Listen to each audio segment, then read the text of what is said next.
What's up, guys? This is Chuck from In the Lab News. Welcome to Lab Rants. So today I'm here to talk to you about a question that I've been pondering for a while. And that question is, why doesn't anybody care if foreign-born NBA players skip college or not? This is something that's been going through my mind recently because of, the Ball family with LiAngelo and LaMelo going overseas, and everybody seems to be up in arms about their education and is this a good idea? And, are they being exploited and this and that? But if that's the case, if everybody cares, then why doesn't anybody say anything about, Porzingis, who went pro when he was 16? Why does nobody say anything about Marc Gasol, who went pro at 18, or the Greek Freak that went pro at 18, or with some former NBA guys like Yao Ming, who started playing pro when he was 13? I think if we care about the Ball family, or for American-born players, we should treat it the same way. So you shouldn't be able to be born overseas and now you just kind of have a carte blanche to do whatever you want. So I did a little bit of digging and I did some research. This whole thing kind of starts for a couple of different reasons. I've identified about 4. The first reason is race. Warren Moon, the NFL's first black quarterback, once said, "You have to look at the history of sports in America to see how slowly that things have progressed racially." American history is full of fake science and lies used to justify mistreating black people. This is true when it comes to the NCAA as well, which was founded in 1906 and only allowed white athletes to play into the 1950s. Prior to 1966, no major universities had ever had an all-black starting 5 lineup because the media promoted lies saying an all-black starting 5 couldn't win in basketball because they were intellectually inferior, subhuman, lacking leadership and discipline. This all changed after the 1966 NCAA Men's Basketball Championship was won by Texas Western University, which had an all-black starting 5. These stereotypes still have a lasting impact on black athletes today, who are portrayed as violent, uneducated thugs. It's not a coincidence that the NBA is the only major league that has a dress code, and it has the highest percentage of black players, which is 75%. Although people question the education level of black players who are one and done, nobody questions the education of the white players that did the same, like Kevin Love, Steven Adams, Lauri Markkanen, Ernest Cantor, TJ Leaf, Spencer Hawes, Kosta Koufos, and Steven Zimmerman. Number 2, the NCAA is a business.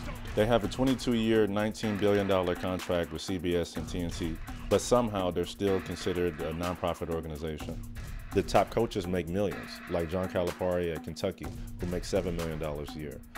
Rick Pitino from Louisville makes $7 million per year, plus 98% of their $160 million shoe contract, according to Bleacher Report and Sports Illustrated. Coach K at Duke makes $6 million a year. Bill Self at Kansas makes $5 million a year, and Tom Izzo at Michigan State makes $4 million a year. And still the players make nothing.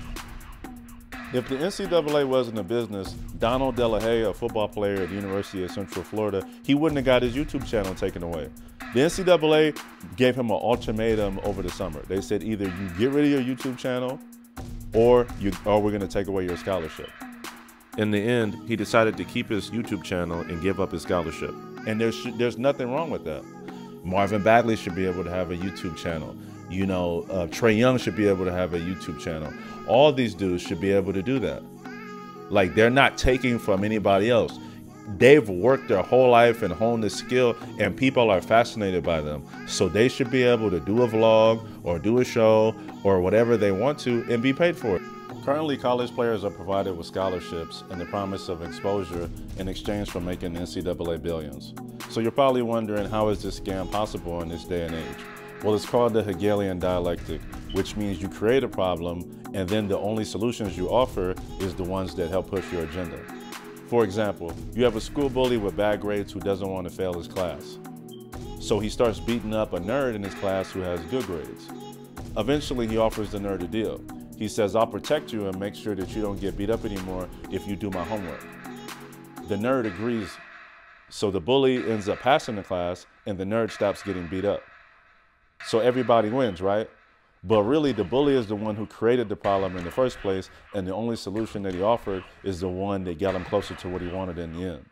This is what the NCAA is doing to student athletes, and taking advantage of the fact that some of them don't have enough money to go to college, as well as they don't have enough money to put commercials of themselves on TV or market themselves to NBA teams and get their name out there like that. But the reason that the NCAA became profitable in the first place is because of the black players. It started on January 20th, 1968, because of the game of the century, when UCLA, the #1 team in the country, played against Houston, the #2 team in the country. This was the first nationally televised regular season game of all time, and this paved the way for how basketball is televised today. The broadcast rights were sold for $27,000. The game was shown on 120 channels, drawing very high TV ratings. Houston ended up winning the game and upsetting UCLA 71-69, ending the Bruins' 47-game winning streak. Before this game, the NCAA had only nationally televised postseason games. Each school received $125,000 for the game, which was 4 times as much money as the person that won the national championship got that same year. In 1969, NBC became the first major network to broadcast the championship game. It cost more than $500,000. Now CBS pays $890 million a year to broadcast the tournament. So what makes the NCAA's business model genius is they figured out a way where they don't have to pay all their employees. So they pay the coaches, they'll pay the universities, you know, they do deals with the networks, but the talent, who actually is the reason why everybody watches and supports them, are the players. And so they don't pay the players. And so essentially the NCAA is like a talent agency in Hollywood that doesn't pay the talent. So like the actors or entertainers or whoever that they sign. All right, guys, thank you for watching. This is the end of part 1. Please like, comment, and subscribe. Let me know what you think. Get in the comments. Peace.